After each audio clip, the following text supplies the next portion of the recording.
Imagina Moscú, 1984, en plena Guerra Fría. Mientras en los soleados garajes de California, Steve Jobs y Bill Gates soñaban con cambiar el mundo. En la Unión Soviética, la computación era un secreto de Estado. Los ordenadores no eran para jugar, eran armas para calcular trayectorias de misiles o para planificar una economía centralizada. Pero en un rincón oscuro de la Academia de Ciencias de Moscú, un ingeniero de software llamado Alexei Pagitnov estaba profundamente aburrido. Alexei tenía una obsesión secreta: los rompecabezas de Pentominos, esas piezas formadas por 5 bloques.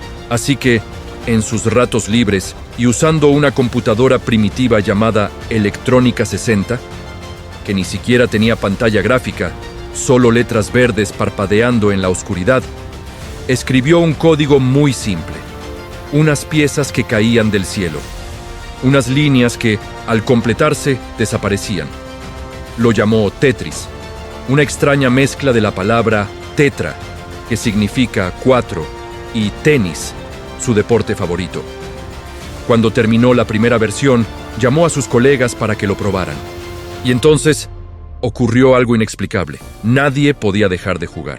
En el centro de computación más serio y secreto de toda la URSS, el trabajo se detuvo por completo. Los científicos más brillantes del comunismo estaban hipnotizados, apilando bloques virtuales en una pantalla que solo mostraba texto. El juego se convirtió en un virus informático, pero de los buenos. Se copió en disquetes que pasaron de mano en mano por todo Moscú. Pero había un problema gigantesco, un muro más alto que el de Berlín. En la Unión Soviética, la propiedad privada no existía. Alexei no era el dueño de Tetris, el dueño era el pueblo, es decir, el Estado. Alexei no podía vender su creación. Si tan solo intentaba hacer negocios con Occidente, podía ser acusado de traición y terminar sus días en un gulag. Su invento, que prometía ser una mina de oro, era en realidad una jaula dorada. Pero las buenas ideas, como el agua, siempre encuentran una grieta por donde filtrarse. El juego cruzó la cortina de hierro y llegó a la vecina Hungría. Y ahí lo vio un verdadero tiburón de los negocios, Robert Stein, un vendedor de software británico con un olfato increíble para el dinero. Stein supo al instante que lo que tenía delante no era un simple juego, era oro puro. Sin perder un segundo, envió un telex, una especie de email de la prehistoria, a la Academia de Ciencias de Moscú, ofreciendo comprar los derechos. Y aquí es donde empieza el enredo legal más grande y absurdo de la historia de los videojuegos. Los burócratas soviéticos, que no sabían absolutamente nada de negocios capitalistas, respondieron con un vago y ambiguo «estamos interesados tal vez». Para cualquier persona normal, eso es un «ya veremos». Pero para Robert Stein, ese tal vez era un sí rotundo. Y entonces mintió. Con esa respuesta ambigua como única prueba, empezó a vender los derechos de Tetris a empresas en Inglaterra y Estados Unidos, derechos que él no poseía en absoluto. De la noche a la mañana, Tetris explotó en Occidente. Se vendían copias para ordenador como pan caliente. Se estaban generando millones de dólares. ¿Y qué pasaba con Alexei Pagitnov? Él seguía en su oficina gris de Moscú, completamente ajeno a que su nombre era famoso en medio mundo, cobrando el mismo sueldo miserable de siempre. Pero el Kremlin no es tonto. El Estado soviético se dio cuenta de que alguien se estaba haciendo rico con su propiedad. Crearon de urgencia una organización llamada el Org, cuya única misión era investigar qué demonios estaba pasando. ¿Quién vendió este juego? ¿Por qué no estamos viendo ni un solo rublo? La KGB, la temida policía secreta, empezó a vigilar a Alexei. Estaban convencidos de que él era el traidor que estaba vendiendo secretos al enemigo capitalista. Su vida, de repente, corría un peligro muy real. Y entonces entra en escena el héroe, o quizás el segundo tiburón, de esta historia. Un empresario holandés llamado Henk Rogers, un tipo carismático y visionario que trabajaba con una compañía japonesa que estaba a punto de cambiarlo todo, Nintendo. Nintendo estaba a punto de lanzar un dispositivo revolucionario, una consola portátil secreta llamada Game Boy. Pero necesitaban un juego estrella, un título que viniera incluido en cada caja. Un juego que no fuera de matar marcianos, sino algo que pudiera enganchar a niños, adultos y hasta abuelos. Y Rogers lo tuvo claro. Tiene que ser Tetris. El problema es que los derechos eran un caos absoluto. Robert Stein juraba que los tenía él. Otras empresas decían que eran suyas. Nadie se aclaraba. Así que Hank Rogers decidió hacer una auténtica locura. Viajar a Moscú con una simple visa de turista para negociar cara a cara con el gobierno soviético. Estamos en 1989. Un empresario occidental, sin invitación, plantándose en el corazón del imperio comunista para hablar de videojuegos.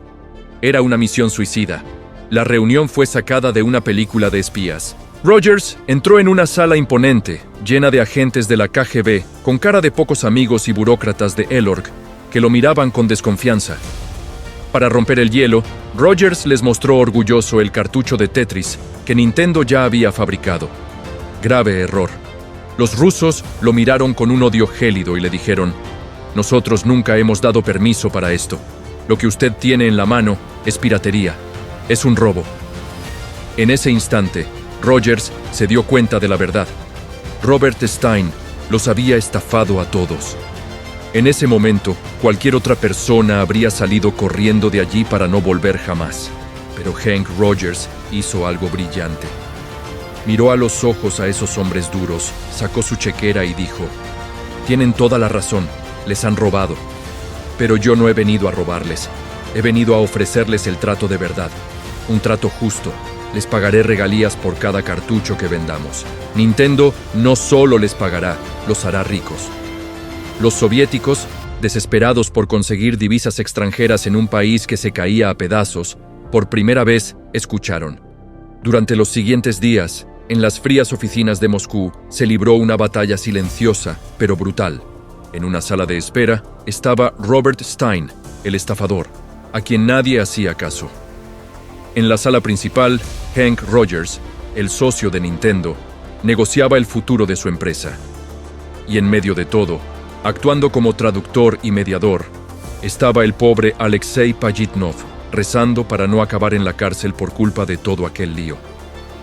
Pero en medio de esa tensión, ocurrió algo inesperado. Hank Rogers y Alexei Pajitnov conectaron. Ambos eran diseñadores de juegos, hablaban el mismo idioma. Entre tragos de vodka y discusiones sobre código, se hicieron amigos. Esa amistad fue clave. Rogers, con la ayuda de Alexei, logró convencer a los soviéticos de que Nintendo era el socio que necesitaban. El contrato que firmaron fue histórico, uno de los primeros grandes acuerdos de propiedad intelectual entre la URSS y una empresa de Occidente. El resultado fue una explosión nuclear en el mundo del entretenimiento. El Game Boy salió al mercado con Tetris incluido. Vendió 35 millones de unidades solo en su lanzamiento. Tetris se convirtió en el fenómeno global, el juego más popular del planeta. La publicidad lo decía todo. Desde Rusia con amor. Pero aquí viene el detalle más triste y agridulce de la historia. El dinero, millones y millones de dólares, fluyó a las arcas de Nintendo y a las cuentas del moribundo gobierno soviético a través de Elorg. ¿Y cuánto recibió Alexei Pajitnov, el genio que lo había creado todo? Cero, absolutamente nada. Como premio por su creación multimillonaria, el gobierno le regaló una computadora un poco más moderna y un apartamento ligeramente más grande. Eso fue todo.